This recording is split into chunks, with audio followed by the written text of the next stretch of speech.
Bonjour mes amis, bienvenue à toutes et à tous sur Civicio. N'hésitez pas à partager le direct un maximum autour de vous. On est devant l'hôpital d'Aujon pour une mobilisation du personnel soignant soutenu par quelques manifestants qui sont venus, qui ont fait de la route pour les soutenir.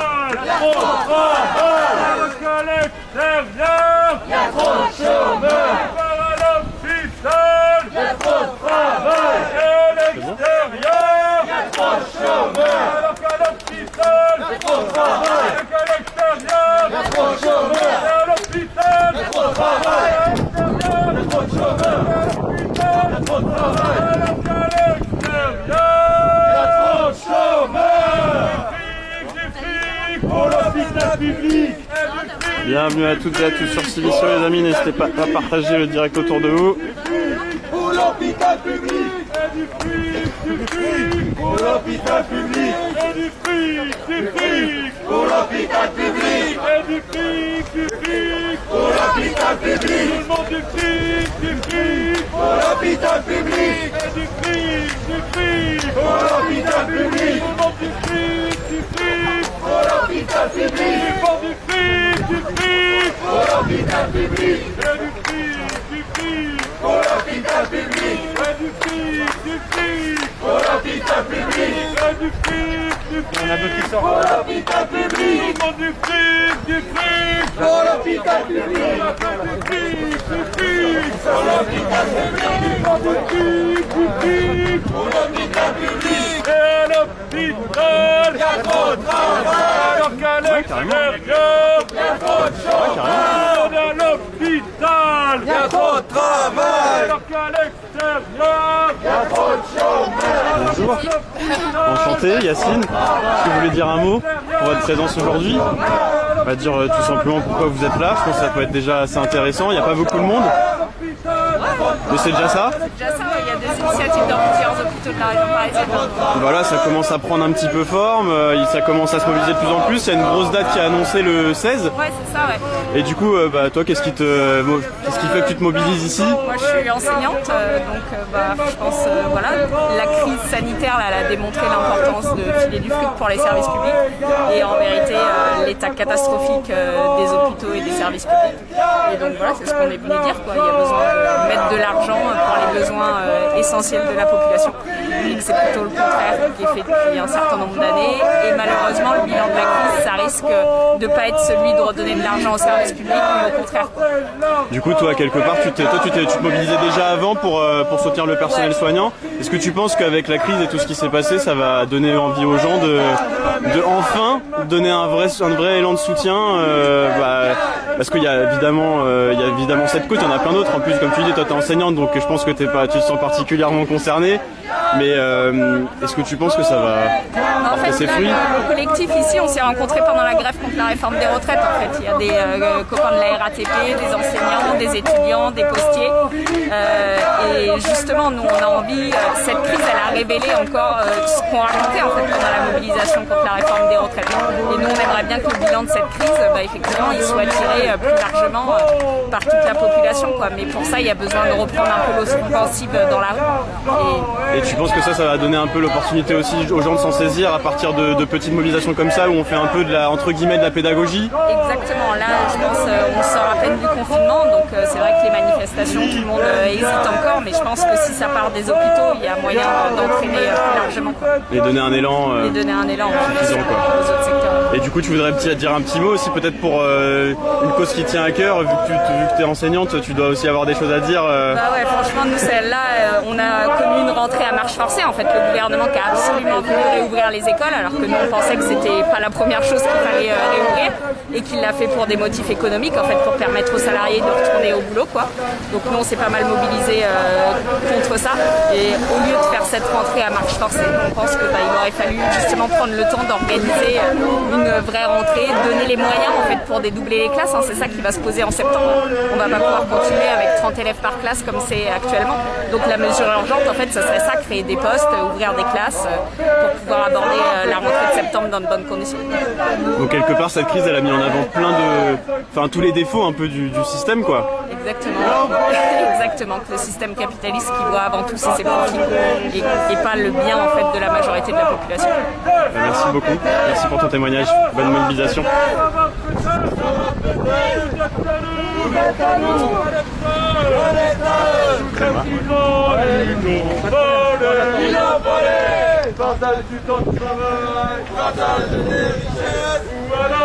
Bienvenue à toutes et à tous sur Civicieux, les amis. Donc on est devant l'hôpital Beaujon, comme vous pouvez le constater, à Clichy, pour une mobilisation du personnel soignant. Mobilisé ici aujourd'hui devant l'hôpital Beaujon. Donc un élan qui part du personnel soignant et hospitalier qui se mobilise de plus en plus, avec une grosse mobilisation annoncée pour le 16 juin. Et donc des petites mobilisations comme ça un peu partout dans tous les hôpitaux qui se multiplient de plus en plus. Bonjour. Vous voulez dire un mot? Vous voulez dire un mot? Hop, excusez-moi. Ah, pardon. Non, mais non, c'est moi qui... Hop, bonjour. Bonjour. De BFM, donc, ah bah écoutez, là vous avez une parole qui est libre, vous pouvez dire ce que vous voulez, pourquoi vous êtes mobilisé ici aujourd'hui. Salut Yacine. Tu vas bien? C'est moi qui t'ai contacté. La forme? Bah écoute, ouais. Ah bah tiens, Delphine, tu vas rester avec moi. Viens Delphine. Tu vas rester?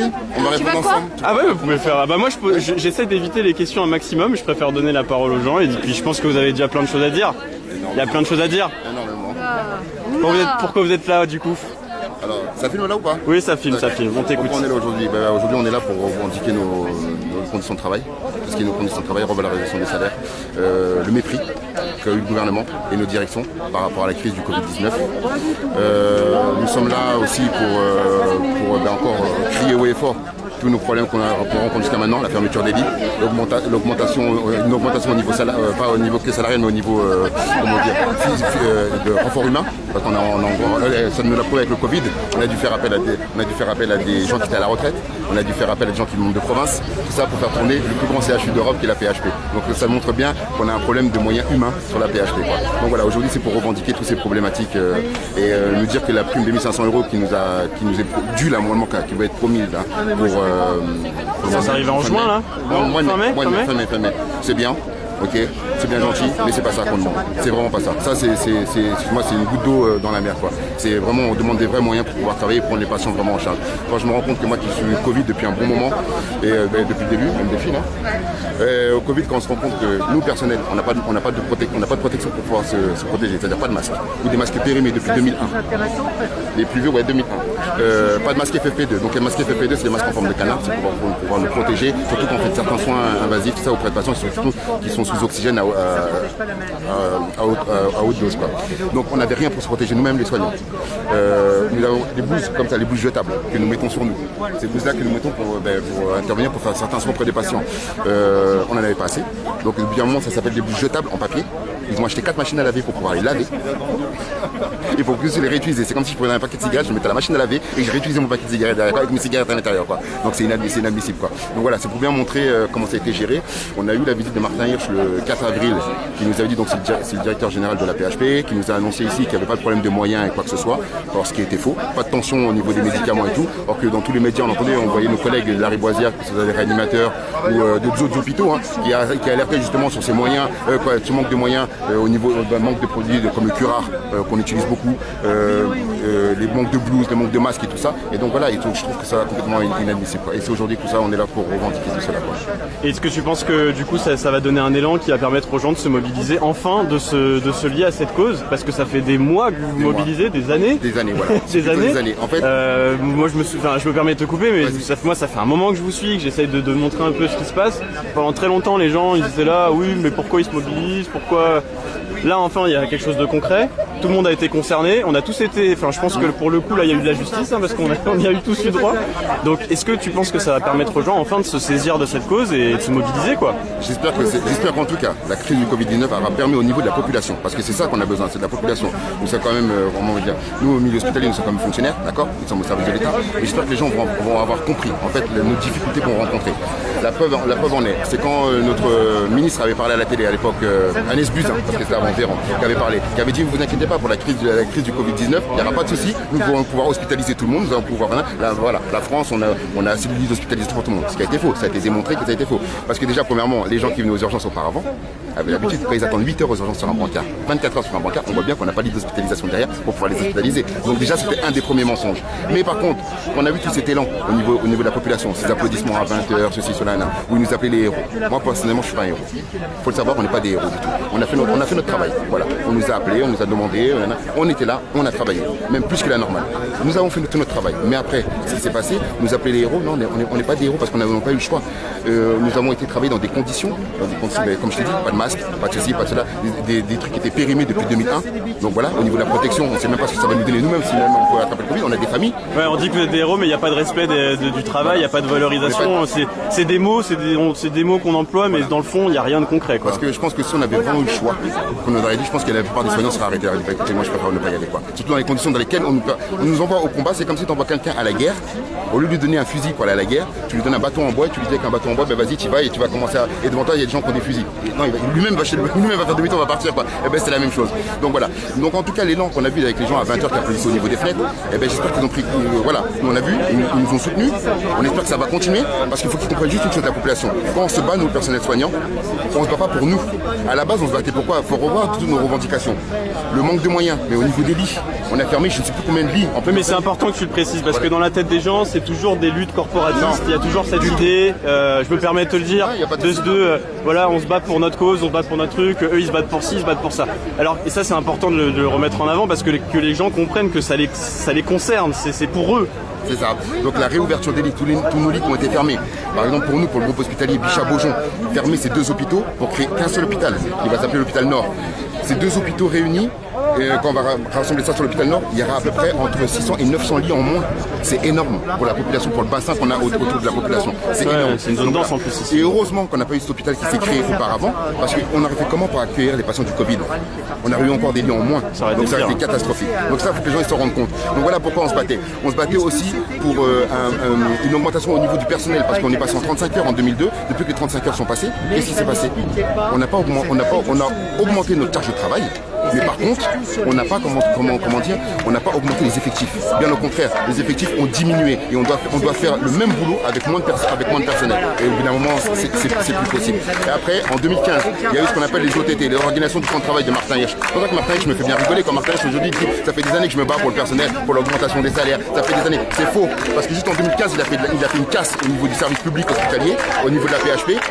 Qui est comme le grand CHU d'Europe, où il nous a mis en place les OTT, l'organisation du temps de travail. Et suite à ça, ça a cassé énormément le rythme de travail. Il y a eu énormément de départs, parce que les gens n'avaient plus de familial, n'avaient plus rien. On a combattu ça, et la population ne nous a pas suivi là-dedans aussi quand on a combattu ça. Parce qu'on dénonçait déjà nos conditions de travail à cette époque-là. Et on ne demandait pas d'augmentation de salaire. Et aujourd'hui, quand on demande une augmentation de salaire, c'est juste quoi? On a le point d'indice qui est gelé depuis plusieurs années. D'accord? Aujourd'hui, c'est juste légitimement ce que vous auriez dû avoir. C'est même pas une augmentation, c'est la normale en fait. C'est la normalité de ce qu'on aurait dû avoir. Oui. 10 ans depuis que ce point est gelé. Donc voilà, c'est tout ce qu'on demande. Mais on demande vraiment des conditions pour pouvoir soigner les patients. Pourquoi on a fait ce métier-là à la base? C'est pour soigner. C'est pour tendre la main vers l'autre. Mais on ne nous donne pas ces moyens-là. Quand on arrive aux urgences, on n'a pas de pied à perdre. On est obligé de courir après du matériel. Non, je trouve ça complètement inadmissible. Donc voilà pourquoi aujourd'hui, pourquoi on est là, et on espère que la population va nous suivre. Tu veux dire un mot aux gens qui nous regardent? Alors, Ah non, mais t'as l'opportunité de parler aux gens. Si t'as un mot à leur dire. juste une chose, merci de nous avoir soutenus pendant cette crise du Covid, et j'espère que vous serez présents quand on sera dans la rue et qu'on aura besoin de vous pour nous soutenir et pour faire pression auprès du gouvernement pour que nos conditions de travail puissent changer et pour qu'on puisse mieux vous accueillir au sein des hôpitaux. Merci à toi, merci pour le temps que tu m'as accordé, et puis bon courage, bonne mobilisation. Merci, on se reverra certainement. Il n'y a pas de souci. Ça va Delphine, tu vas bien? Bah écoute, oui. Bah ouais, du coup je te remercie de m'avoir invité sur cette mobilisation, et je vois qu'il y a quand même du monde, c'est bien, ça fait plaisir, c'est rassurant. Je te dérange, tu es en train de... Ah, excuse-moi. Oui. Bonjour. Bonjour. Bon bah j'ai le masque, je suis désolé hein, mais... C'est pas grave, on vous entend très bien. On vous entend très bien. La sécurité avant tout. C'est plutôt... Alors si vous savoir avec ces masques, mais je crois que ça a été beaucoup expliqué. Oui, que ça protège pas... Ça me protège pas moi. Oui. Ça vous protège vous. Donc voilà. Hein. Par contre, merci de... Par contre, comme je travaille en laboratoire, je ne sais pas, j'ai pas eu le droit encore au test d'anticorps ni PCR. Vous n'avez pas encore été testé au niveau du personnel soignant? Non, on n'a pas suffisamment de tests, que ce soit les tests sériques ou les tests PCR. Alors moi je travaille au laboratoire de biochimie, à Beaujon, ici même. Dans notre laboratoire, on a eu plus de 30% de gens qui ont développé la maladie, le Covid, avec certaines personnes qui ont été très touchées. Ça veut dire plus de 15 jours dans une faiblesse extrême avec des niveaux de fièvre montant à 40 degrés, des symptômes respiratoires, etc. Très lourd. Donc effectivement, c'est ceux-là sur lesquels on prête plus d'attention, c'est normal. Mais la demande, ce sera effectivement qu'une fois qu'on se sera occupé d'eux, vu la faiblesse de la réactivité, on va dire, des politiques et de la politique sanitaire, on pourra s'occuper de nous, c'est-à-dire ceux qui étaient en contact et on ne sait pas dans quel état on est. Ensuite, ce que je disais à votre collègue, camarade, ce que je disais, c'est que le fait qu'il y ait eu autant de contamination dans les hôpitaux, parce qu'il y a eu beaucoup d'infirmiers, de techniciens laboratoires, de médecins qui ont été contaminés, qui ont développé un symptôme, c'est dû au fait de la réactivité très tardive des pouvoirs publics. Ils ont nié les évidences pendant très longtemps. Ils nous ont pas forcé, ils nous ont pas expliqué qu'il fallait mettre des masques bien avant. Alors qu'ils avaient l'information. Ils avaient l'information. Ensuite, ce qu'il fallait savoir, c'est qu'ils nous ont pas isolés dans les salles de réunion et dans les salles de détente. On a été regroupés les uns sur les autres. Il suffisait, dans mon service, il n'y a eu qu'une seule personne qui a été contaminée, et qui vient a priori de Bichat. Elle a réussi à contaminer une douzaine de personnes, elle toute seule.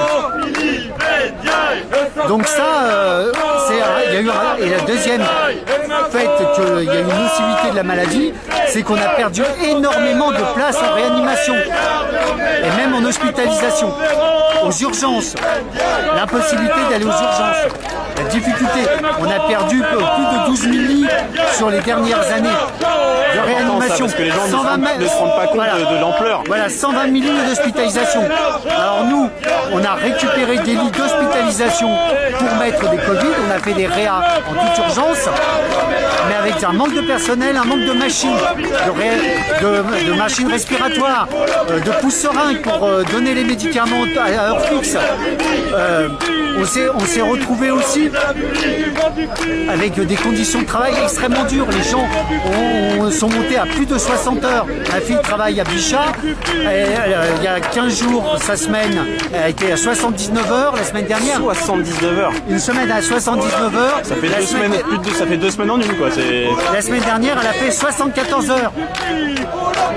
Psychologiquement et physiquement, c'est... Elle est jeune, elle a 24 ans, elle a une super niaque.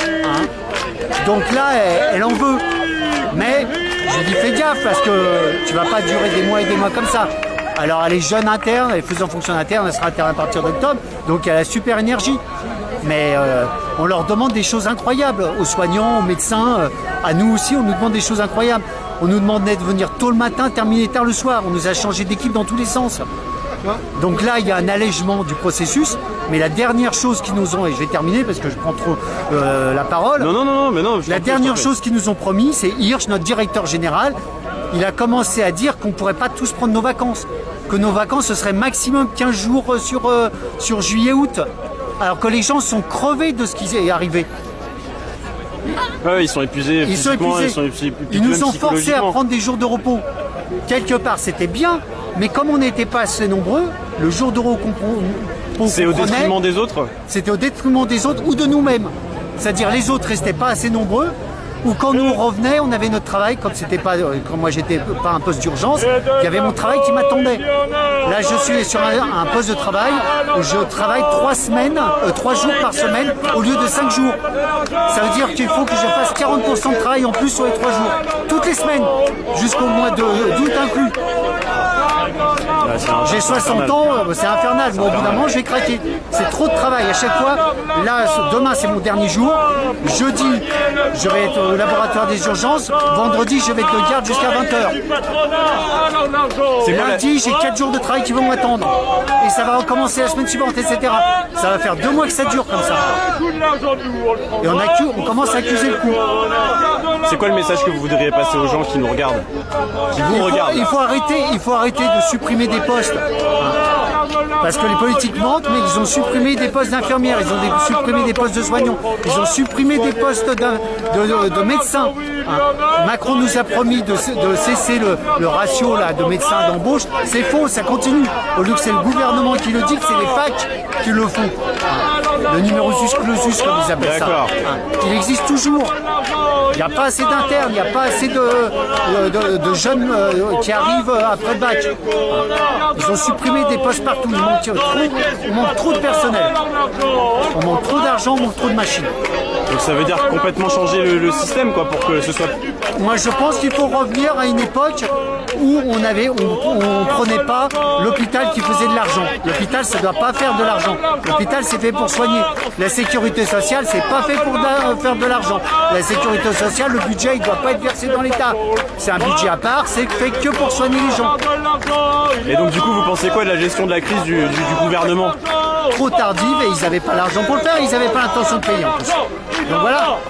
Donc ils ont tiré jusqu'au bout, jusqu'au moment où ils ont été obligés de déclarer que ça y est, c'était déjà ça. Et on voit le département le plus touché, il est là-bas, c'est le 93, c'est la Seine-Saint-Denis, c'est le département où les gens sont les plus pauvres. Ils sont pauvres aussi bien financièrement et ils sont pauvres culturellement parce qu'ils n'ont pas accès à l'information. Ils croient que ce qu'on leur dit à la télévision, ils n'ont pas accès à une vraie information. Donc c'est là où il y a eu plus de morts. Ils ont retrouvé plein de morts chez eux. C'était les funérariums qui ont donné le nombre de morts. C'est pas les hôpitaux qui ont pu donner. Bon bah voilà, hein. Merci de m'avoir permis de m'exprimer parce que c'est vrai que c'est un ras-le-bol généralisé. C'est pour ça qu'on est là, c'est pour essayer de vous donner la parole, de porter un peu, de relayer un petit peu. Là je vois qu'il y a des jeunes et ça fait du bien qu'il y ait des jeunes qui viennent vous soutenir. Voilà, qui viennent nous soutenir. Hein. Merci camarades. Bah, j'espère que vous serez plus nombreux, et puis que les mobilisations à venir, parce que j'ai vu qu'il y avait une grosse mobilisation prévenue. Je vais vous montrer, donc je ne sais pas si vous êtes plus chaud ou pas, ou sinon vous en parlez autour de vous. On a commencé depuis dimanche à sortir avec les premiers signataires, justement une pétition. On a les premiers noms qui sont ici, donc je fais partie. Ouais. Leur qualité, etc. Je vous la laisse pour vous. Vous n'êtes pas obligé de la signer. C'est sûr, on va la signer. Avec plaisir. Voilà, très bien. Alors si vous voulez signer celle-là, vous la signez. Et moi je vous en donne une autre pour que vous la montrez, que vous la faites passer, etc. Donc ça c'est une autre pour vous. Et si vous voulez me signer celle-là, voilà, donc nom, prénom, l'adresse c'est pas obligatoire, mail c'est mieux, ouais. Ou un 06 pour envoyer un SMS. Qualité de la signature, c'est-à-dire, moi je sais pas, je suis journaliste, je suis quichois, je suis ce que vous voulez. Bah, merci beaucoup. Bah, c'est normal. Beaucoup. Mais vous savez, ça fait depuis 90 qu'on se bat pour que Beaujon ne soit pas fermé. Et l'idée qui est actuellement depuis Hollande, c'était de fermer Beaujon, de fermer Bichat et faire un hôpital à Saint-Ouen, soi-disant plus performant, mais avec une perte de 30% du personnel. Ça, je vais le garder, ça c'est pour vous. Merci. Avec 30% du personnel. Et là, on a prouvé que déjà, on n'est pas assez nombreux. c'est pas en réduisant encore plus le personnel. Ça va pas s'arranger. Le turning over, on en a été au bout du bout. Le turning over, c'est on fait rentrer plus vite les patients, on les fait sortir plus. On a vu qu'on a été au bout du bout de ça. Ça fonctionne plus. Hein. On l'a vu sur les maladies chroniques, on l'a vu sur les maladies aiguës. À cause du Covid, grâce au Covid, ça a pu montrer que toutes les maladies chroniques, les cancers, les maladies de Crohn, les inflammations, etc., on n'a pas pu s'en occuper. Les pharmaciens leur ont donné leurs médicaments habituels. On commence à les récupérer. Moi, je m'occupe plus particulièrement des malades de Crohn. Ils sont dans un état pitoyable. Le traitement n'a pas été adapté en temps réel. C'est-à-dire qu'ils ont besoin de consultations constantes. Ils ont besoin de réhospitalisation constante. Pour le cancer, c'est pareil. J'ai un camarade, un collègue qui travaille dans le secteur des marqueurs tumoraux. Et ben, il a vu les résultats aussi, ça a flambé. Ça a flambé parce qu'ils n'ont pas eu de suivi médical. On s'est contenté de leur donner leur chimio, leur traitement en continu, ce qui n'était pas adapté à l'état réel de leur pathologie, c'est-à-dire à la progression de leur pathologie. Et d'autres, au contraire, qui sont passés en rémission, on les a empoisonnés avec des traitements qui n'étaient plus adaptés. Pendant 2 mois, ils n'ont pas eu un traitement adapté. Et on voit les résultats. Donc ça n'a pas été qu'un succès. Hein. Ça a été aussi des graves échecs. Il y a des gens qui sont morts parce que les traitements, soit ils venaient pas, soit ils n'étaient pas adaptés. Ouais, donc là, Est-ce que vous signez la pétition et donnez votre qualité? Oui. Tu tiens, votre camarade. Vous pourriez nous laisser vos coordonnées aussi? Tout à fait. Bah, je vais vous le donner sur le mien. Ah bah tiens. Hein, je vais vous le... Ou alors sur le téléphone si Ouais, vous voulez. tiens, hop. Je vous le tiens. C'est cool. Je vous le tiens, voilà. Merci, c'est gentil. Alors Pierre. Ivanov, IW. Il n'y a pas de presse. IWA, comme André. N comme Noémie. O comme Olivier. Il va falloir que je passe seulement le numéro. Voilà, 06.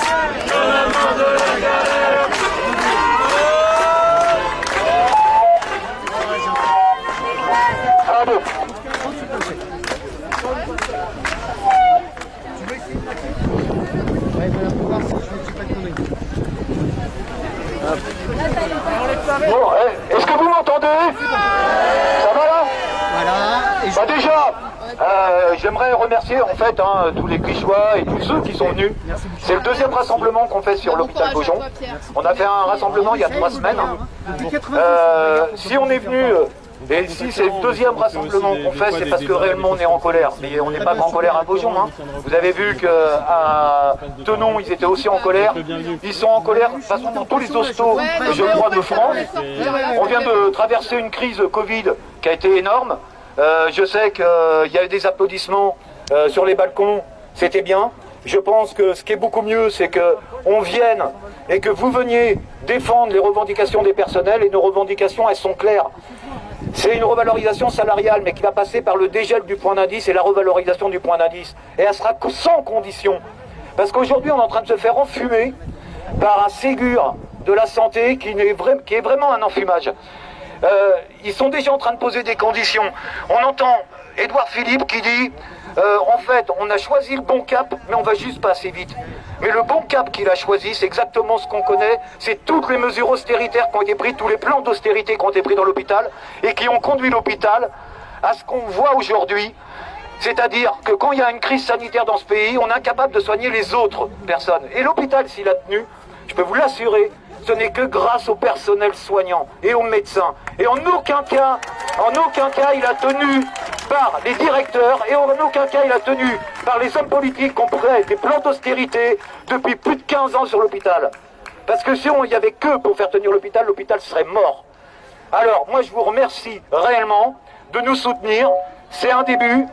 Je pense qu'on ne pourra pas se cantonner à faire se voir le mardi ou le jeudi, peu importe.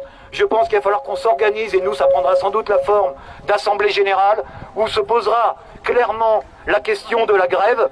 Et avec ça, on sera fort pour aller voir nos copains des autres hostos et de se dire à un moment donné, on va se rassembler. Mais ça va être devant le ministère de la Santé.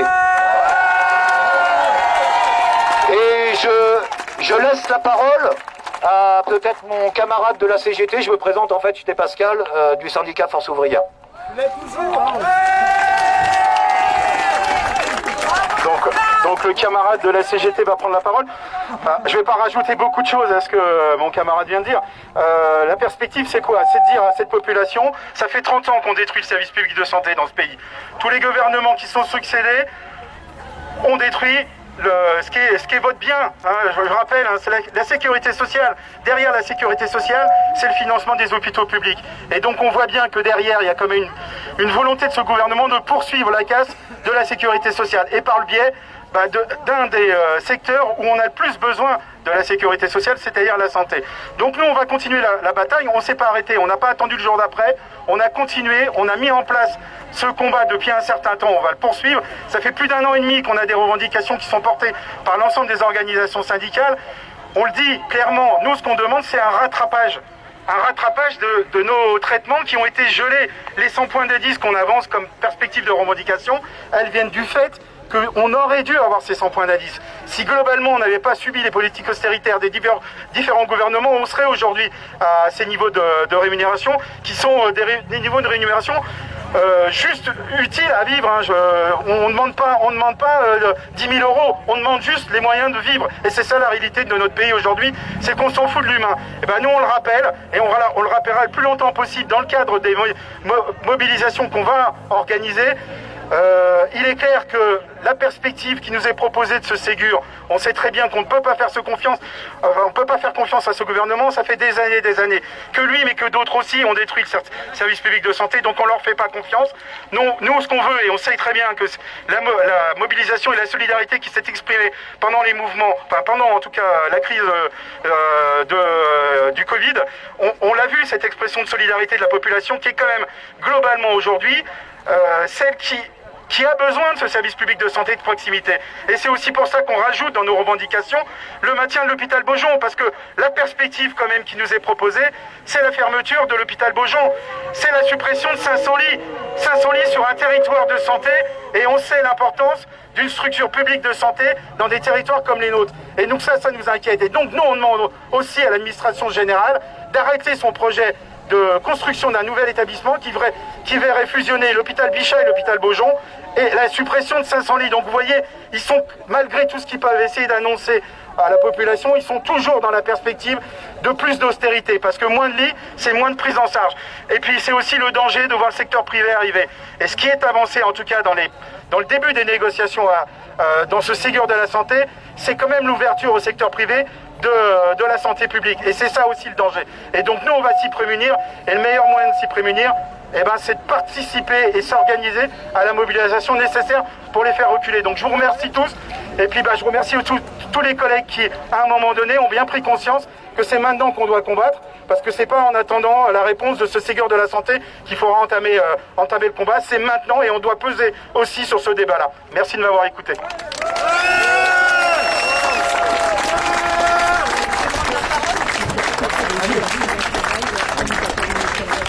Ok, très bien. 1, 2. Oui, écoutez, je vous apporte le salut fraternel de l'Union départementale Force ouvrière des Hauts-de-Seine. Nous sommes fiers d'être venus ici à l'initiative des camarades Force ouvrière, CGT, des personnels des hospitaliers de l'hôpital Beaujon. Et si nous sommes venus ici pour apporter notre soutien total au personnel hospitalier, c'est que nous partageons les revendications des hospitaliers qu'ils ont exprimées aujourd'hui, mais qu'ils ont également exprimées hier et qu'ils continueront d'exprimer demain. Ce qu'ils veulent, c'est l'augmentation du point d'indice. Ils veulent le dégel du point d'indice. Ils veulent des lits. Ils veulent des postes. Ça, ils l'ont dit avant, ils le disent aujourd'hui, ils le diront tant qu'ils ne les auront pas. Et mes camarades, aujourd'hui, ce gouvernement, il ne faut rien en attendre. Il ne faut rien en attendre. Moi, je partage ce qu'a dit l'infirmière de l'hôpital de la Pitié-Salpêtrière quand elle a dit à Macron « On ne vous croit plus ». Elle a raison, on ne vous croit plus. On ne vous croit plus. Et de toute façon, lorsque vous annoncez le Ségur de la santé et que vous dites « Il y aura des augmentations de salaire », c'est faux. Et nous le savons bien.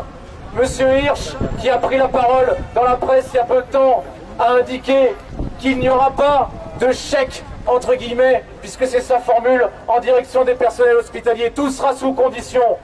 il y aura augmentation du temps de travail, il y aura casse du statut. C'est ça qu'ils ont prévu. Et s'agissant de la rémunération, qu'est-ce qu'a dit M. Hirsch, le directeur de la PHP?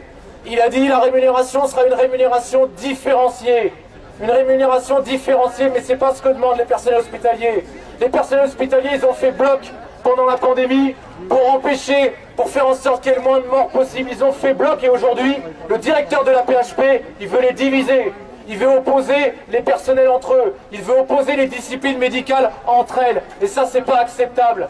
Et nous, on ne sera jamais pour la différenciation. Parce que la différenciation dans la bouche de ce gouvernement, c'est d'opposer les personnels et c'est de les diviser. Donc oui, vous avez raison de vous mobiliser. Et de toute façon, on n'obtiendra rien par nous-mêmes. En dehors de nous-mêmes, pardon. C'est nous-mêmes. C'est nous qui allons faire en sorte d'obtenir ce qu'il y a à obtenir. On n'obtiendra rien de la bouche du gouvernement si on ne les y contraint pas.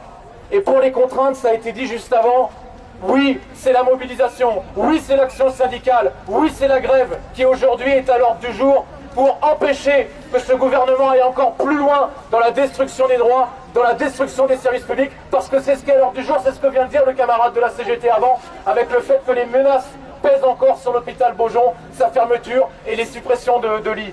Donc, pour terminer, pour pas être trop long, nous apportons ici le soutien de l'Union départementale Force ouvrière des Hauts-de-Seine. Nous combattons à notre échelle, comme à l'échelle régionale, et y compris à l'échelle confédérale, pour la levée immédiate de l'état d'urgence pseudo-sanitaire, qui n'a rien à voir avec des conditions sanitaires, et on le sait tous. Il est possible, depuis hier, de rouvrir le Puy du Fou, qui accueille 2 millions de visiteurs par an, et il n'est pas possible de se réunir à plus de 10 en rassemblement syndical. On a bien compris à quoi ça servait. On a bien compris à quoi ça servait l'état d'urgence pseudo-sanitaire. En réalité, ce qui est en jeu ici, c'est nous interdire de manifester, interdire l'action syndicale, et nous ne l'accepterons pas. Et c'est la raison pour laquelle nous sommes ici à manifester, et nous continuerons à manifester. Au niveau de la région Île-de-France, nous nous sommes adressés à l'ensemble des organisations pour que nous organisions ensemble un rassemblement à Paris pour exiger la levée immédiate de l'état d'urgence, parce que la levée immédiate de l'état d'urgence, pour nous, c'est un pas pour aller maintenant vers la satisfaction de nos revendications. J'en ai terminé, merci.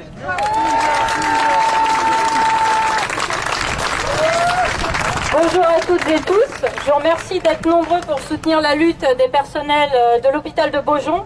Donc moi je représente l'Union départementale CGT qui apporte également tout son soutien. Et c'est important d'être ici nombreux, justement, puisque cet état d'urgence sanitaire n'autorise pas les rassemblements de plus de 10 personnes. Et ça, nous en demandons également la levée immédiate. Cet état d'urgence, il n'est pas fait pour protéger la population, c'est uniquement pour museler, pour empêcher les salariés, les populations de se mobiliser. Parce qu'à l'heure actuelle, le gouvernement instrumentalise cette pandémie. Je rappelle quand même que cette pandémie, selon les chiffres qu'il avance, c'est 28 000 morts. Mais il n'y aurait pas eu autant de morts si 100 000 lits n'avaient pas été supprimés depuis 20 ans, s'il y avait eu des masques gratuits, s'il y avait eu des tests gratuits et de masques pour la population. On n'en serait pas là. Voilà. Cet état de fait, il a été organisé. C'est un choix de société. Les gouvernements qui se sont suivis ont fait le choix de distribuer les richesses en faveur du patronat. 50 milliards de dividendes versés en 2019. La majorité des grosses entreprises, malgré ce qu'elles disent, elles continuent à verser des dividendes à l'heure actuelle. L'Oréal qui montre des bouteilles, des flacons de gel hydroalcoolique, verse les dividendes. C'est inacceptable. Cet argent, il doit servir pour la population. Il doit être mis au service de notre protection sociale qui est extrêmement menacée. Le gouvernement, il a dû reporter la réforme des retraites. Mais attention, ils vont revenir à la charge. Et c'est justement pour ça qu'il faut reprendre les mobilisations, qu'il faut reprendre le chemin des rassemblements, des manifestations. État d'urgence sanitaire ou pas, on est là. On sera aussi dans des mobilisations pour sa levée et pour aussi exiger une autre société, d'autres choix de société. Parce qu'il y a la santé publique, il y a l'ensemble de la protection sociale, il y a aussi les services publics. Et ces gouvernements veulent continuer la casse entière de notre modèle social. Nous voulons d'autres choses, d'autres modèles de production. Et ça, ce sera un enjeu très fort. Il va falloir qu'on se mobilise. Et on sera dans la rue avec nos camarades déjà pour demander la levée de l'état d'urgence, pour exiger aussi de l'argent, du fric pour l'hôpital public. Bienvenue à toutes et à tous sur Civicio, les amis. N'hésitez pas à partager un maximum le direct autour de vous.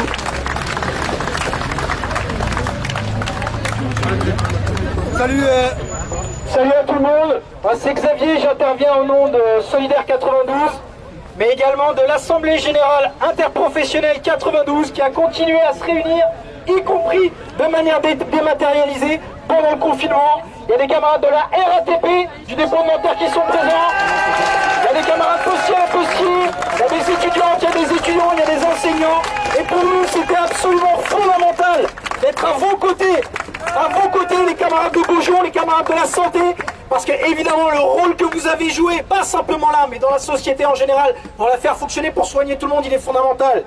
Mais si aujourd'hui on a compris deux choses avec ce qui s'est passé, avec l'épisode Covid entre guillemets, avec cette épidémie, on a bien sûr vu, à l'œil nu, ça s'est vu de manière grossissante, pas simplement qu'ils en avaient rien à foutre de nos vies, les possédants, les dirigeants, les patrons, le gouvernement, ils en avaient rien à foutre de nos vies, c'est évident.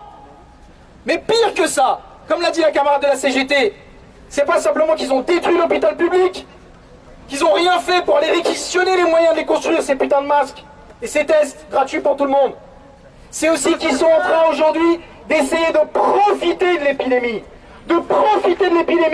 pour une stratégie du choc, pour essayer de nous faire bosser 60 heures, pour essayer de baisser les salaires, pour essayer de s'attaquer à nos congés payés. Les assassins! Exactement! Assassins tout court et assassins de nos droits sociaux. Donc par rapport à ça, les amis, les camarades, les collègues, on a un certain nombre de responsabilités ici. Que ce soit individuellement ou que ce soit en tant que représentant d'organisations syndicales, politiques, associatives ou autres. C'est que bien sûr on ne peut pas regarder les laisser faire et simplement se mobiliser les uns, les unes derrière les autres, chacun notre tour. Les camarades de la santé montrent la voie, hôpital par hôpital, et heureusement que vous avez organisé ces rassemblements-là. C'est vous qui avez rallumé la flamme de la lutte sociale, de la lutte de classe dans ce pays. C'est très important. Mais aujourd'hui, il faut aller plus loin. On a entendu dire que le 16 mai, il y allait avoir une manifestation, une grève nationale de la santé. 16 juin, merci Jean. En réalité, cette journée de grève de la santé devrait être une journée de grève dans l'ensemble du monde du travail et de la jeunesse. Et la question qui est posée aujourd'hui, les camarades, c'est pas simplement de se défendre, chacun, chacune sur nos revendications, ça c'est l'évidence, on doit régler des comptes. Ils essayent de profiter de la situation, à nous d'en profiter pour régler les comptes. Mais derrière, ils mettent leur profit au-dessus de nos vies. Si on laisse le pouvoir dans les entreprises et dans la société, entre les mains de cette minorité de patrons, qu'est-ce qu'ils vont faire? Ça va aller plus loin. On doit leur arracher le pouvoir de décider. On doit poser cette question. C'est eux ou c'est nous? Et c'est nous qui devons reprendre le pouvoir de décider. On s'adresse aux organisations syndicales du 92. Il devrait y avoir une intersyndicale qui devrait se réunir, et au niveau départemental, au niveau régional, pour discuter d'un appel à la grève interprofessionnelle le 16 juin. Et en réalité même, à la rentrée, il va falloir leur en foutre plein la gueule. On a besoin d'une grève générale.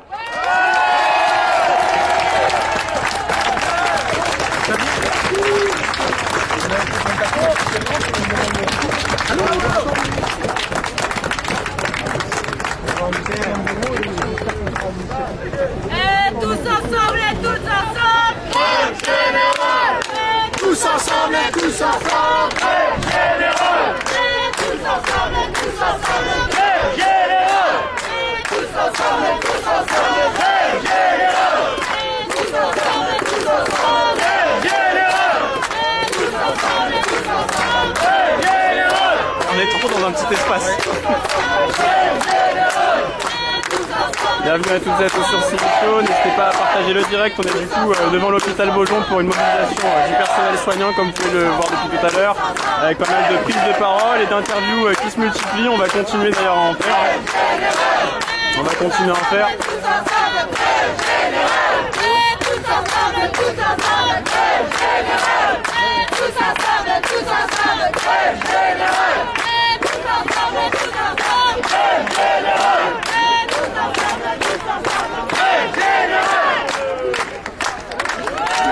T'es embêté? Bon, je t'embête, c'est la bonne cette fois-ci? Oui, c'est bon. Bon, du coup, je te remercie de m'avoir invité à cet événement. Bah, de rien. C'est bien, ça commence à se bouger de plus en plus. Ouais.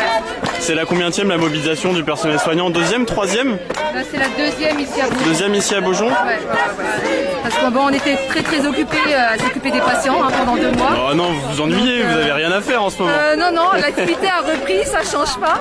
D'ailleurs, j'ai mes 2 collègues qui sont aides-soignantes, qui travaillent aussi Bonjour. en réanimation. Donc, voilà, Enchanté. on était avec les patients Covid pendant 2 mois, 2 mamans de famille. Donc forcément un petit peu inquiet avec tout ce qui s'est passé, surtout qu'en plus au début on savait rien, on n'avait pas d'informations, donc en sachant qu'on est dans un espace où on prend des risques sans matos, pour rentrer après chez soi ça doit être c'est assez stressant, angoissant. Ouais. Angoissant, on a passé des sales nuits aussi, on dormait pas beaucoup la nuit aussi. Bah ouais, les nuits ont dû être assez courtes et du coup là c'est sorti un petit peu de cette crise, comment vous vous sentez un petit peu C'est le début. C'est le début? C'est le début de... C'est que le début de quelque chose? C'est incroyable. C'est incroyable à quel point ils ont vraiment rien à faire de ce qui se passe. Toi tu t'es senti vraiment laissé, livré à toi-même quoi. C'est encore pire que... C'est général. Les gars, on va se promener. Ça avance en même temps, mais je vous suis. C'est incroyable. Et du coup, est-ce Je pense que malgré cette crise, malgré ce qu'on vient de traverser, malgré le problème de matériel, malgré le problème de personnel, ils se sont pas bougés pour autant en fait. C'est incroyable de se dire que dans ce domaine, c'est-à-dire que ça peut atteindre n'importe quelle personne, qui soit malade, finir à l'hôpital, c'est pas pour autant que ça les touche en fait.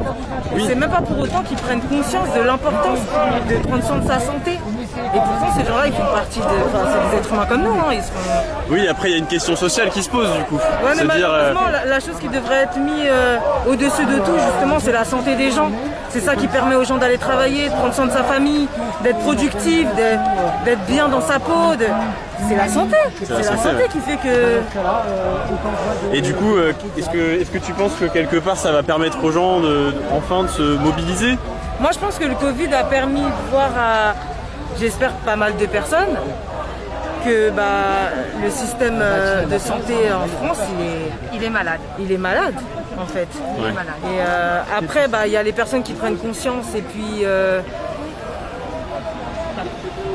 qui se bougent pas pour autant. Et puis il y en a qui se disent non, là, faut sortir, là, faut faire quelque chose. Et le déclic, c'est quoi? C'est qu'il y en a qui peut-être plus qui ont été plus touchés ou qui ont eu des proches qui ont été touchés. Peut-être que ça les a plus mobilisés. Pour avoir ce genre de discussion pas mal de fois avec des personnes de mon entourage, ce que je me suis aperçu, c'est que malheureusement, il y a beaucoup de personnes qui en vivant l'expérience, s'aperçoivent que et font en sorte de. Tu vois ce que je veux dire? Ouais. Quand t'es malade, tu finis à l'hôpital, là on se rend compte que ça va pas, faut se bouger. Et malheureusement, il y a beaucoup de personnes, je sais pas si vous êtes de mon avis, mais il y a beaucoup de personnes qui doivent se retrouver dans ces situations-là pour prendre conscience de certaines choses. Et c'est dommage d'en arriver à là en fait, il suffit juste de se remettre en question. Oui, puis d'observer un peu, quoi, de prendre le temps de s'intéresser. Le métier que je fais actuellement, tous les jours, je me rends compte que j'ai de la chance d'être en bonne santé, d'avoir une famille en bonne santé. Et j'ai envie de rester en bonne santé. Donc, et pour prendre soin des patients, il faut être soi-même en bonne santé.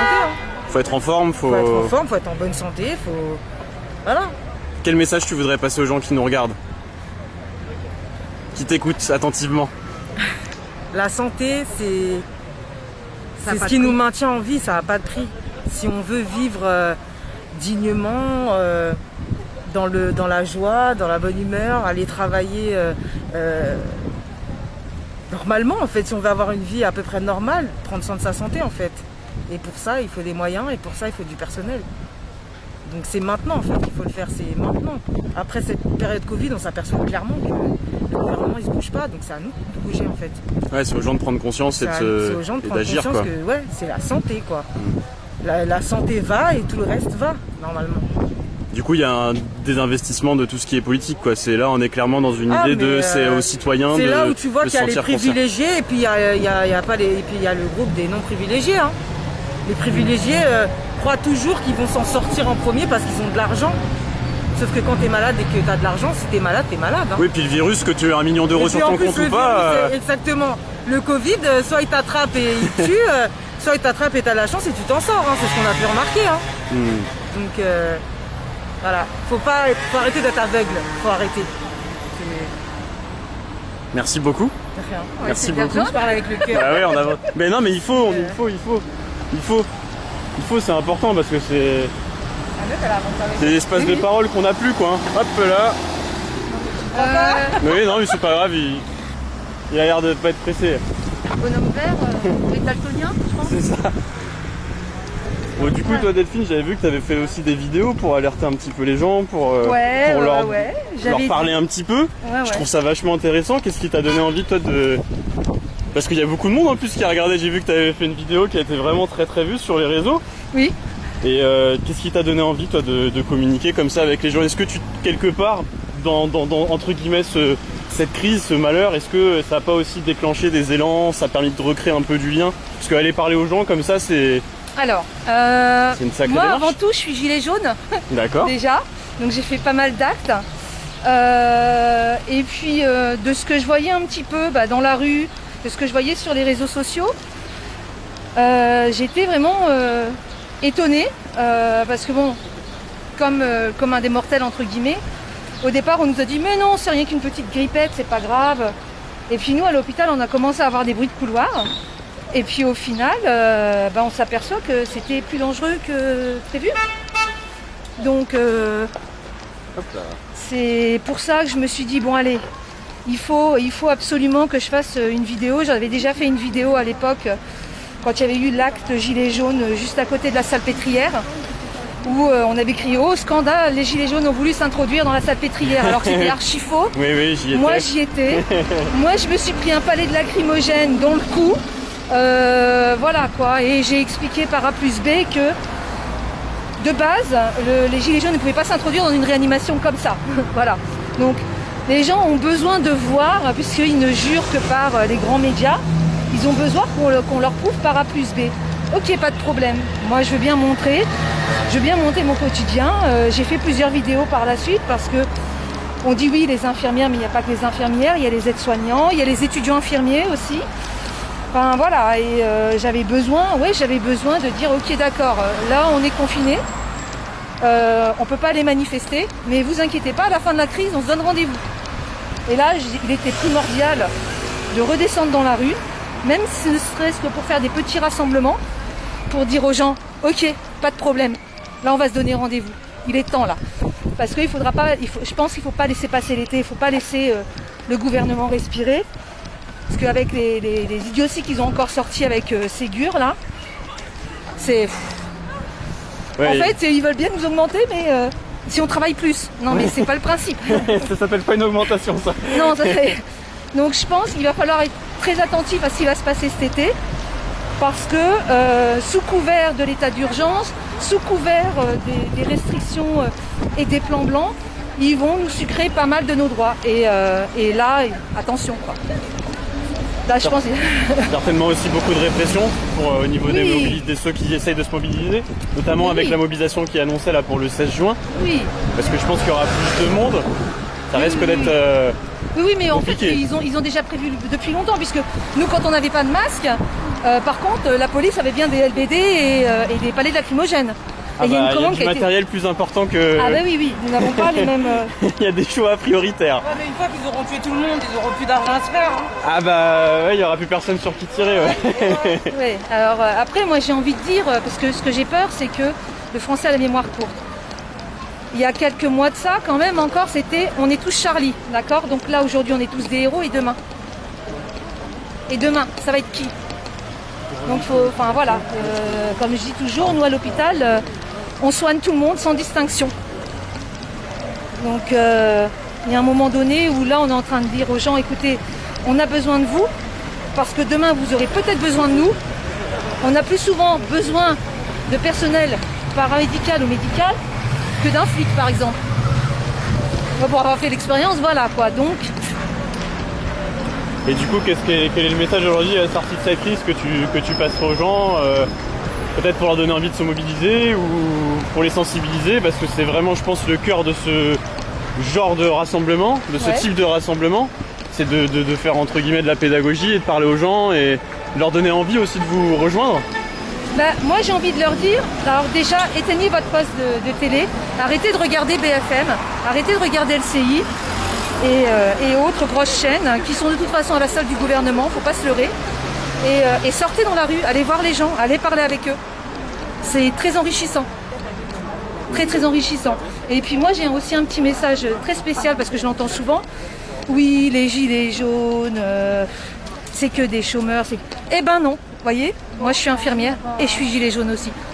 Donc voilà, on est tous en galère, on en a tous marre et on a envie que les choses changent. Et ce qui compte c'est de pouvoir se retrouver quoi, c'est pas... Pouvoir se retrouver, se rassembler et puis surtout arrêter de faire une petite manifestation par-ci, une petite grève par-là. Il faudrait que tout le monde se mette d'accord et puis faire union quoi. Parce que comme tout le monde dit, hein, seul on va plus vite, mais ensemble on va plus loin. Donc le but du jeu c'est d'aller plus loin. Pas comme monsieur Édouard Philippe qui veut passer la vitesse supérieure. Oui, mais on sait pas trop dans quoi il la passe. Hein. Pour supprimer, pour casser le service public, quoi. Il passe la vitesse supérieure. Oui, ça doit être dans ça, je pense. Et là, ce que j'ai peur, c'est que lui, il va partir à la mairie, hein, et on va se retrouver avec un nouveau Premier ministre. J'ai peur que ce soit Darmanin, et je pense que ça va être encore pire. Donc, c'est de pire. À chaque fois, on pense que ça peut être pire. Ça peut pas être pire, et en fait, si. Ce gouvernement a la capacité à sortir des choses. Mais alors, je me demande, franchement, s'il n'y a pas un concours de conneries à celui qui sortira la plus grosse. Parce qu'on en a un bon palmarès quand même. Ah bah, et puis surtout, les choses se multiplient, c'est-à-dire tout le monde sait qu'il y a, avec des preuves, qu'il manque ci, qu'il y a ça, qu'il n'y a pas... Ils arrivent quand même à te soutenir mordicus l'inverse, quoi. Ah oui, oui. Ils se mettent dans des situations où ils passent concrètement pour des idiots pour sauver les meubles, quoi, sauver les apparences, quoi. Alors que ça se sait. Ah oui. Et puis même, nous, pendant un moment, en fait, on avait, au départ, on avait des masques, donc des masques chirurgicaux qui étaient périmés de 2001 et des masques FFP2 de 2009. Et on nous dit non, mais en fait, la péremption, c'est pas pour le masque, c'est pour les élastiques.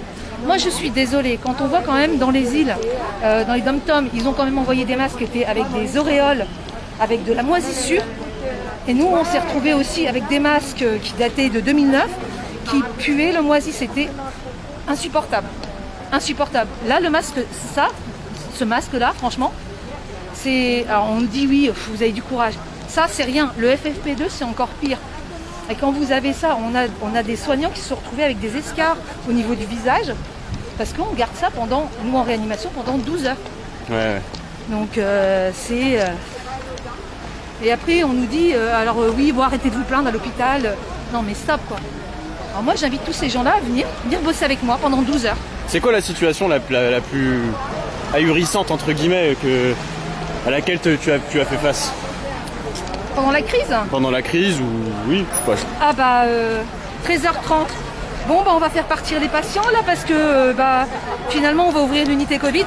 Donc, il faut vite, envoyer les patients dans d'autres services, remonter une chambre, remonter les chambres, donc c'est 6 lits par unité, et on a 3 unités, et puis vite, avoir tout le matériel, courir à la stérilisation pour récupérer des modules de respirateurs, et vite, oui, ok, d'accord, bon, formation à l'arrache, pas assez de matériel, faire revenir les gens le week-end, alors que de base ils ne travaillent pas le week-end. Enfin voilà, et c'est vite. C'est que à la va-vite, quoi. Tout est fait à l'arrache. Tout est fait à la va-vite, et puis tous les jours ça change. Donc au départ on avait des tenues à usage unique, comme ça. Après il n'y en avait plus, donc on a acheté 2 machines à laver, comme mon collègue t'a dit tout à l'heure, pour les laver. Pour laver les surblouses. Après ils nous ont sorti carrément des housses de matelas en plastique. Des housses de matelas en plastique comme blouse. Ils ont taillé en fait dedans pour nous faire des blouses. C'était juste, si tu veux je te montrerai, j'ai les photos. Je veux bien que tu m'en envoies, si tu peux m'envoyer des petites images, des petits trucs, si tu as des trucs sympathiques. Il n'y a pas de problème. Je t'assure que c'était un véritable sauna. Ah bah ouais, ça te garde la chaleur. Oui. Et en sachant que ils avaient coupé la climatisation pour qu'on soit vraiment hermétique. Donc c'était... Entre ça, les curares qu'on a manqué, changer les curares des patients à chaque fois parce qu'on n'en avait pas assez. Les systèmes clos, bon bah c'est les 3 derniers qui nous restent. Donc en fait normalement les systèmes clos on doit les changer tous les 7 jours. Bah là en fait le temps qui tient vous ne le changez pas. Et ça a été ça tout le long. Tout le long. Ouais, donc tu passes ton temps à faire des choses en sachant que tu respectes pas les normes qu'il faut et que tu te mets en danger, que tu mets en danger les autres. Ah oui, oui, clairement, clairement. Et j'ai 2 collègues qui ont fait un droit de retrait, qui se sont retrouvés convoqués par le cadre supérieur en disant que c'était inadmissible. Moi je suis désolée, si vous mettez un soignant, vous ne lui donnez pas le matériel adéquat et qu'il n'est pas à l'aise pour travailler, il y a un danger, certain. Et je pense que pour pouvoir soigner correctement quelqu'un, il faut qu'on soit bien. Et là, pour certains collègues, c'était pas le cas. C'était pas le cas. Et pour en ce qui concerne, tout à l'heure tu me parlais des étudiants aussi infirmiers, est-ce que tu as des informations un peu sur leur situation? Parce que moi j'ai entendu dire, alors je sais pas si c'est de sources sûres, mais que notamment il y avait certains étudiants qui n'avaient pas été rémunérés pendant la crise Covid, certains qui ont été aussi dans des conditions assez extrêmes. Ouais, alors c'est suivant en fait leur contrat, mais normalement ils ont été rémunérés comme des aides-soignants. D'accord. Sauf que ce que je ne trouve pas normal, c'est que donc nous sommes rémunérés en fonction de notre diplôme. Eux ils sont là, ils ont fait du travail aide-soignant et eux la prime ne l'ont pas. Ah ils n'ont pas la prime? La prime ils ne l'auront pas parce que c'est que pour les médecins, les internes. Non, les internes oui, ont la voilà, prime. Exactement. Les internes ont la prime, ceux qui sont en 2e et 3e cycle. Exactement. Et pas les étudiants infirmiers. Donc je comprends pas. Enfin, je comprends pas cette disparité parce qu'ils ont pris autant de risques que nous, ils ont travaillé autant de jours que nous, donc c'est pas normal. Ah, donc il y a encore une fois une inégalité. Exactement. Puis on dit aux gens vous êtes des héros, mais. Oui.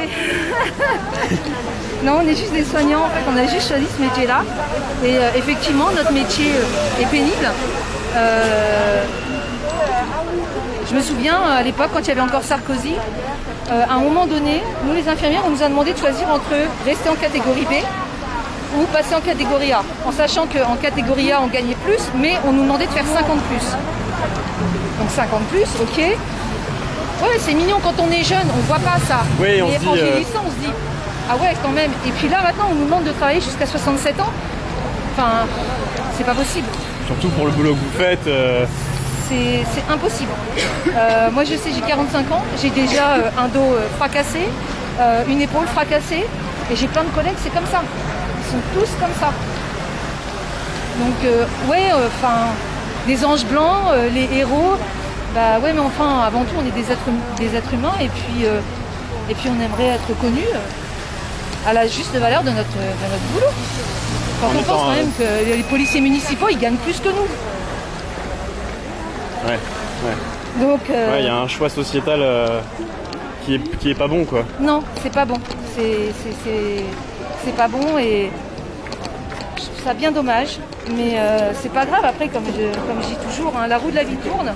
Et là, on s'est aperçu, le Covid a bien mis en lumière que peu importe l'argent que vous avez, peu importe le statut que vous avez, bah, il est bien évident que si vous devez être malade, si vous devez mourir, la mort, elle n'a pas de distinction. Ouais, la réponse sera la même, quoi. Le résultat sera le même. Exactement. Bah écoute, si tu veux dire un dernier mot, je t'en prie, sinon je t'embête pas plus, c'est déjà bien. Moi, je vous donne tous rendez-vous le 16 juin. Bah, ça marche. J'espère que vous serez nombreux à les rejoindre. Mais en tout cas, ça commence à bien bouger, là. Il y a du monde aujourd'hui. Ouais. Plus que j'ai l'impression que sur plus ou moins les premières mobilisations, donc c'est bien. Ça va se faire petit à petit, le mot commence à beaucoup passer. Oui, puis bon, il y a aussi les autres hôpitaux qui ont quand même pas mal bougé aussi. Ouais. Là, je vois aujourd'hui, il y a Bordeaux aussi. D'accord. Donc, on va y arriver. Ça se fait petit à petit. Oui, on lâchera pas. Ouais. Merci beaucoup Delphine en tout cas. Bah, merci à toi d'être venu. Bah non, c'est un plaisir. Là, je commence à reprendre les directs tout doucement. Ok, pas de problème. De toute façon, on se reverra sûrement sur notre manif. Hein. Oui, c'est sûr. Et donc, il faudrait que je regarderai sur ta page. Oui, ça sera sur la page. Ça sera. Ce que je vais faire, c'est que je vais faire. Là, on est en direct et puis je referai des petites capsules interviews. Okay, parce que là, on a vraiment pris beaucoup d'interviews, donc c'est vachement intéressant. Ça va, t'as pu parler à pas mal. Ah bah là, j'ai dû faire Une dizaine d'interviews, facile. Facile. On n'a pas arrêté là. Je me suis juste arrêté le temps de faire quand il y avait la prise de parole. Mais non, c'est bien. C'est bien, les gens sentent qu'il y a vraiment une grosse motivation, quoi. Les gens ont envie que ça bouge, quoi. Ici, nous, à Beaujon, c'est vrai qu'on a un petit hôpital, et c'est quand même 11 étages. Il y a du lien. Ouais, c'est très famille. C'est famille. Ouais, très famille. On se connaît pratiquement tous. Felipe! Bonjour.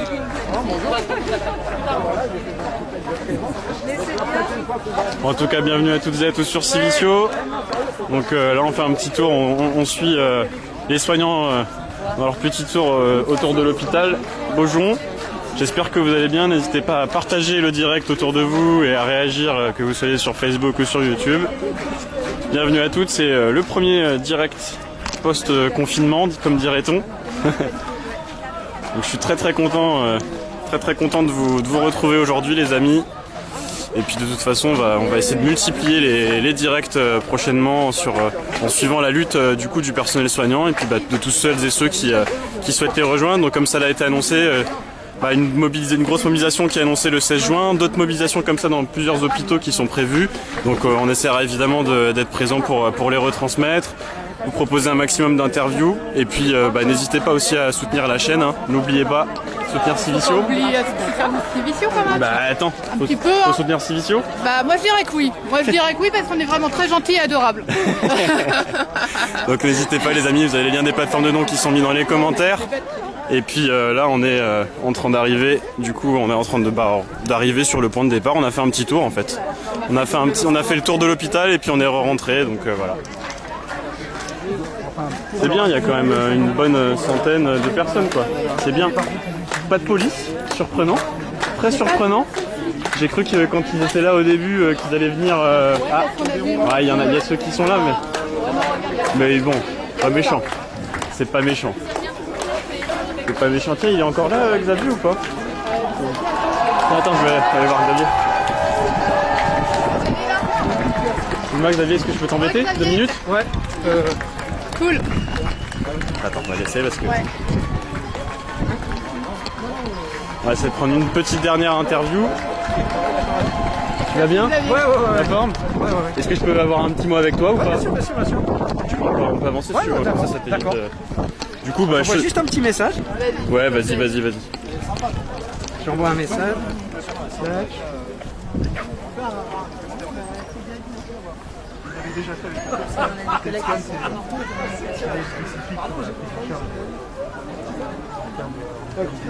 Je suis à vous. Du coup, je te demande pas pourquoi t'es là, t'es présent dans toutes les luttes, de tous les combats.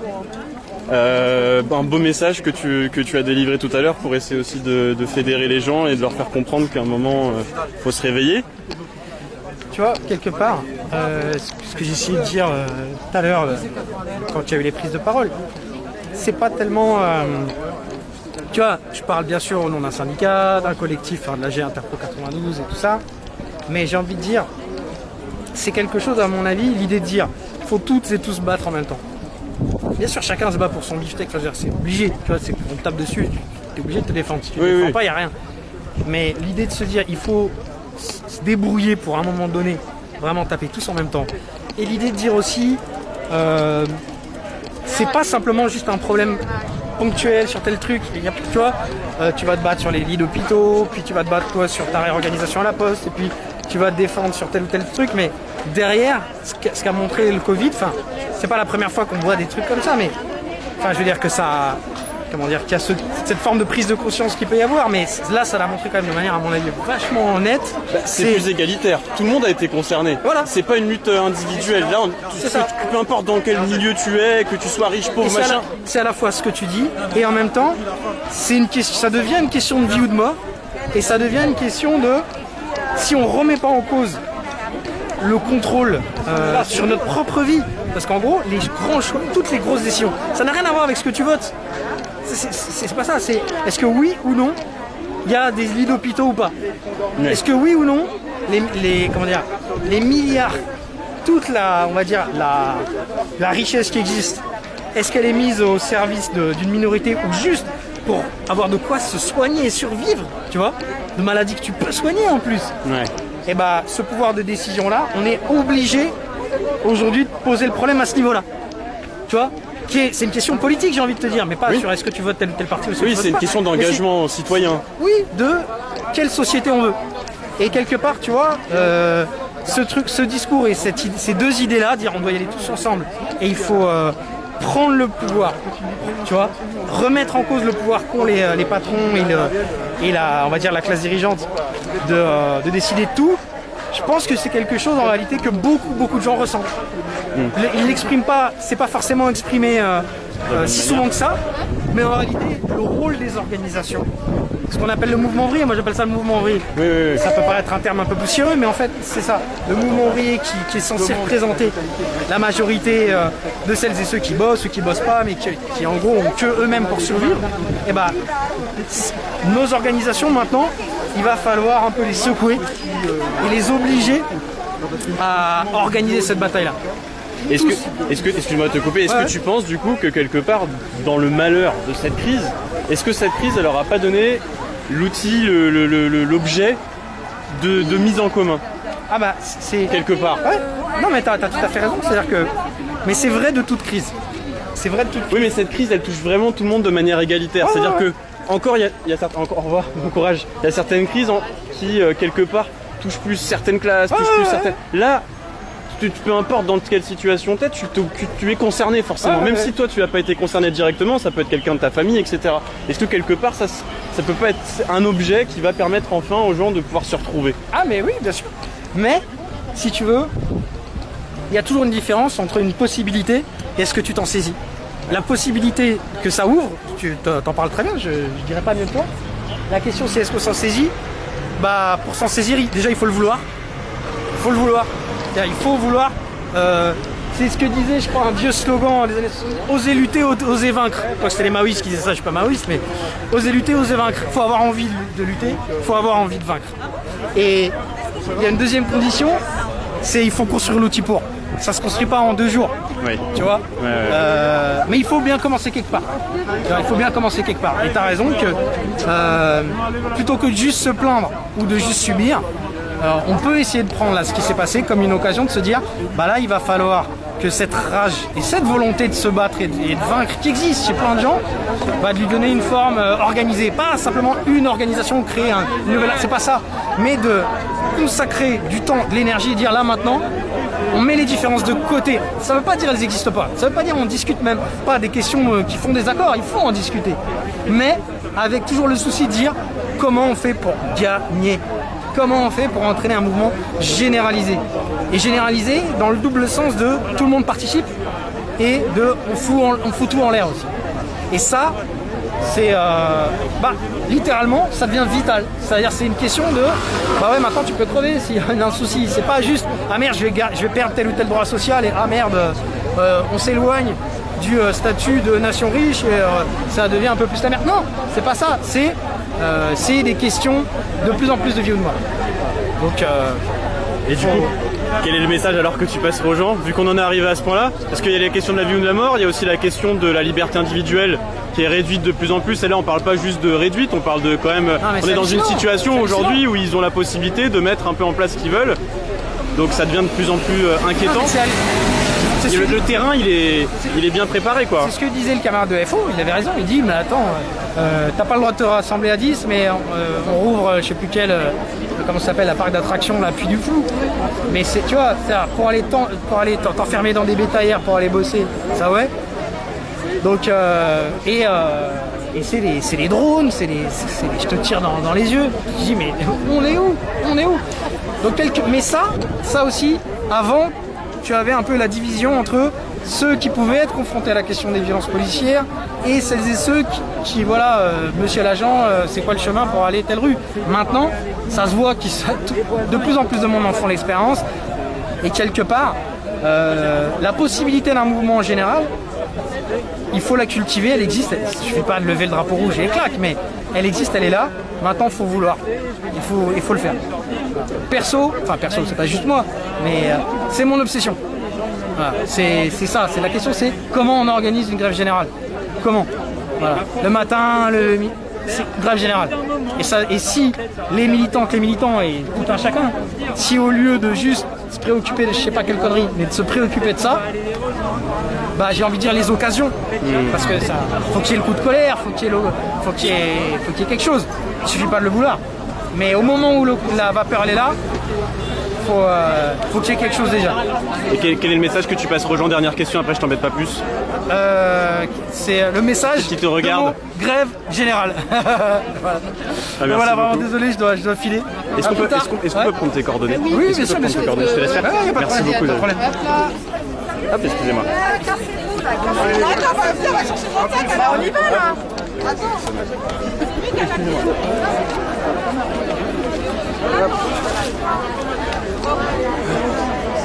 Voilà, petite dernière interview. Bienvenue à toutes et à tous sur Civici. On est toujours devant l'hôpital Beaujon. Là, on a fait des interviews depuis tout à l'heure pour donner la parole aux soignants qui se mobilisent aujourd'hui. Contre ce qui s'est passé dernièrement. Je pense que vous l'avez compris quand même de manière générale. Et puis pour dénoncer un petit peu ce qui se passe, parler un peu de leurs revendications et puis de futures mobilisations qui vont arriver normalement à partir de mi-juin. Donc le 16 juin, une grosse mobilisation qui est annoncée où ils espèrent vous voir très nombreux pour les rejoindre. N'hésitez pas du coup à partager le direct un maximum autour de vous, à réagir aussi dans les commentaires et puis avec un petit pouce, de manière à ce qu'un maximum de monde puisse rejoindre le direct, puisse le voir. Je vous remercie en tout cas à toutes et à toutes pour votre présence. Et un don pour Civici, sinon on ne pourra pas continuer. Oui, n'hésitez pas à soutenir la chaîne bien évidemment, surtout qu'en plus ça a été très très dur ces 2 derniers mois. On est vraiment extrêmement gentils. C'est vrai que ça a été très dur ces derniers mois, donc n'hésitez pas à soutenir la chaîne les amis. Les liens qui sont épinglés dans les commentaires, on va prendre un peu de recul, on va en profiter tant qu'il n'y a pas de voiture pour avoir une petite vue d'ensemble. T'avais une dernière personne ou elle est déjà partie? Il y en a avec le drapeau. Ouais, tu la vois plus. Et on avait peut-être une dernière interview, sinon bah, on va...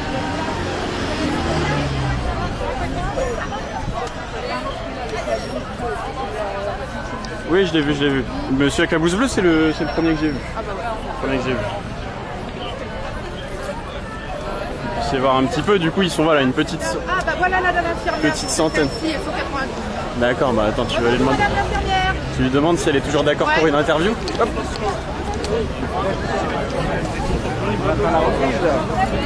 Au revoir. Je peux vous embêter 2 minutes ou vous partez déjà?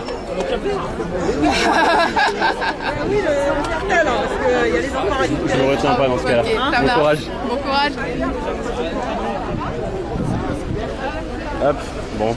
Donc on espère que du coup pour les prochaines mobilisations, bah, il y aura davantage de monde présent. Ça serait vraiment très très bien. Bon là après pour l'instant c'est vrai que, tiens je veux bien que tu me tiennes la caméra comme ça je peux parler aux gens directement. C'est vrai que pour l'instant c'est un petit peu, tu peux poser hein, sinon attends. Ouais t'inquiète. On va juste monter. Voilà. C'est vrai que pour l'instant c'est un petit peu compliqué parce que forcément comme il y a encore les restrictions, il y a plein de gens qui ont encore un petit peu peur de se mobiliser.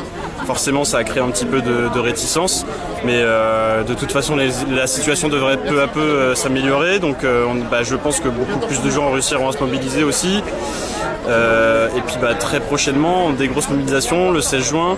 Il y a aussi d'autres mobilisations normalement qui sont prévues en semaine dans d'autres hôpitaux, donc on essaiera de couvrir aussi un maximum, d'être présent sur place. Apparemment le jeudi c'est Debré et ils font ça un jour par semaine. Voilà, donc on sera aussi, on essaiera d'être un peu partout, on essaiera je pense aussi d'aller jeudi sur Robert Debré s'il se mobilise à nouveau pour encore une fois prendre le temps. Là quelque part on est un peu dans une phase entre guillemets de transition, de pédagogie où là on en profite, les mobilisations sont assez restreintes. Et donc ça nous laisse l'opportunité de faire un maximum d'interviews, donner la parole aux gens, aux soignants qui se mobilisent ici aujourd'hui, le plus possible, de pouvoir partager cette parole avec vous. D'ailleurs on compte sur vous pour la partager aussi autour de vous, à vos collègues, à vos amis dans les groupes, à mettre un petit like. Et tout ça, ça permet petit à petit de pouvoir diffuser un peu tout ça, que les gens prennent conscience que quelque part, à un moment il faut aussi s'intéresser. Il ne faut pas juste se contenter de remercier et d'être... voilà, il faut être proactif, il ne faut pas se contenter simplement d'être passif et d'observer les bonnes ou les mauvaises choses. Donc là c'est aussi une opportunité de s'en saisir, comme vous voyez ça se passe très bien, il y a de tout, il y a aussi des étudiants, des jeunes, donc ça fait plaisir à voir, comme disait de monsieur le médecin qu'on a, voilà, le biologiste avec qui on a échangé, qui remercie aussi et qui était content de voir des jeunes. Donc il y a des gens qui se mobilisent un petit peu partout, un petit peu de gilets jaunes comme d'habitude, c'est assez mixte. Des choses qui vont évoluer au fur et à mesure du temps. Et ce qui est top, c'est qu'il y avait autant des enseignants, de la RATP, voilà, de la POS, il y avait une convergence. Il y a une vraie convergence, il y a des gens de tous les secteurs qui se rassemblent. Cette personne-là était en train de dire où étaient les soignants avec nous pendant 18 mois. Eh ben ils sont là et d'ailleurs c'est ce que nous a dit Delphine. C'est ce qu'elle dit. Elle dit moi voilà, je me revendique pas comme telle. Là quand on la voit comme ça, elle est habillée en soignante, mais comme elle le dit, moi je suis gilet jaune. Donc il y a des gens de tout corps de métier. Il faut pas faire de division ou de parler d'intérêt corporatiste parce que les mouvements sont toujours très hétérogènes. Donc il n'y a pas de un truc comme ça ou un truc comme ça. Il y a toujours de tout. Il faut pas s'intéresser à des cas individuels et ce qui compte, c'est ce qui se passe au bout. Comme le disait Xavier, c'est ce qu'on arrive à faire et comme il disait, grève générale. Donc j'espère que les gens arriveront à se mobiliser le plus nombreux possible. C'était une belle petite mobilisation. On essaiera d'être présent sur toutes celles qu'on retrouvera un peu partout. On sera présent, on donnera la parole aux gens un maximum possible. Je suis très content de vous retrouver. Ça fait plus de 2 mois qu'on n'a pas fait de direct en extérieur, sur le terrain, en mobilisation. Donc je suis très très content sincèrement de vous retrouver aujourd'hui. Ça me fait super plaisir. Je pense que beaucoup d'entre vous ça a manqué aussi, vous avez pris vos habitudes et puis là pendant 2 mois on s'est retrouvés coupés avec ce virus qui nous a tous mis un petit peu dans une situation délicate. Mais aujourd'hui on est ici, on se retrouve, je suis très content. Ça fait vraiment plaisir de partager ce moment avec vous. En plus très riche, moment très riche, on n'a pas arrêté là, interview sur interview. Avec elle, on a fait bonne équipe aujourd'hui pour vous proposer le maximum de prises de parole et pouvoir avoir leur ressenti, surtout qu'en plus ça c'est vachement intéressant, on a la sortie de la crise. Et donc du coup il y a aussi tout le moment d'après, de comment on envisage la lutte, de comment aussi on se positionne pour l'avenir et donc c'est assez intéressant de pouvoir vivre tous ces moments-là ensemble. Du coup on va conclure je pense ce direct parce que les gens sont en train de partir tout doucement donc, et puis il n'y avait pas beaucoup de monde donc voilà on va conclure ce direct sur ces belles paroles. Je vous remercie à toutes et à tous pour votre présence. N'hésitez pas à partager un maximum le direct dans les groupes, etc. Que vous soyez sur YouTube ou sur Facebook. Si vous êtes sur YouTube, mettez un pouce. C'est ce qui permet de faire référencer la vidéo. Et puis si vous voulez et si vous le pouvez, faites-le, soutenez la chaîne financièrement. Les liens des plateformes de dons qui sont épinglés dans les commentaires. On a besoin de vous, surtout qu'en plus là, les 2 mois derniers, on a eu un gros zéro. On a eu la bulle totale, donc aucun soutien et on le comprend parce que ça a été très dur pour tout le monde. Et du coup, on a d'autant plus besoin de votre soutien, donc n'hésitez pas les amis à soutenir Civicio financièrement. On compte sur vous et puis on se retrouve de toute façon, je pense jeudi pour une prochaine mobilisation sur l'hôpital Robert Debré où encore une fois on donnera la parole à un maximum de monde. Et puis on les suivra sur leur mobilisation et dans leur lutte. Je vous fais plein de bisous les amis. Et puis on se dit à très bientôt sur Civicio. C'était Yacine Lotas.